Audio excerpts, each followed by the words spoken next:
ഹേമ കമ്മിറ്റിയെ സംബന്ധിച്ച് ഞങ്ങൾക്ക് യാതൊരു തർക്കമില്ല. അത് കമ്മീഷൻ റിപ്പോർട്ട് പുറത്ത് കൊണ്ടുവരുന്നതാണ് നല്ലത്. ജനങ്ങളുടെ മുമ്പിൽ അത് അവതരിപ്പിക്കുന്നതിൽ ഇവിടെ ആർക്കാ ഭയപ്പെടേണ്ട കാര്യമുള്ളത്?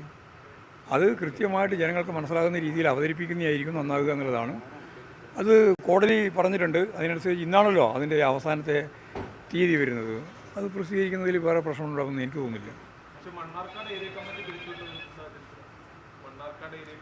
അതൊന്നും നടപടിയൊന്നും ഇവിടെ പറയേണ്ട കാര്യമല്ല. നടപടിയെ സംബന്ധിച്ചെല്ലാമുള്ള കാര്യം പാർട്ടി തീരുമാനിച്ച് വരേണ്ടതാണ്.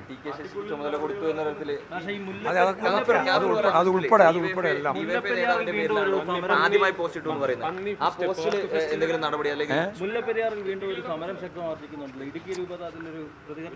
അത് കുഴപ്പമില്ല. അത് എല്ലാ സന്ദർഭത്തിലും ഇങ്ങനെയുള്ള ചില സമരങ്ങളും പ്രക്ഷോഭങ്ങളും ഒക്കെ വരാറുണ്ട്. ഞാൻ മാധ്യമങ്ങളോട് പറയാനൊന്നും ഇപ്പം തീരുമാനിച്ചിട്ടില്ല. പറയേണ്ട സന്ദർഭം വരുമ്പം പറയാം.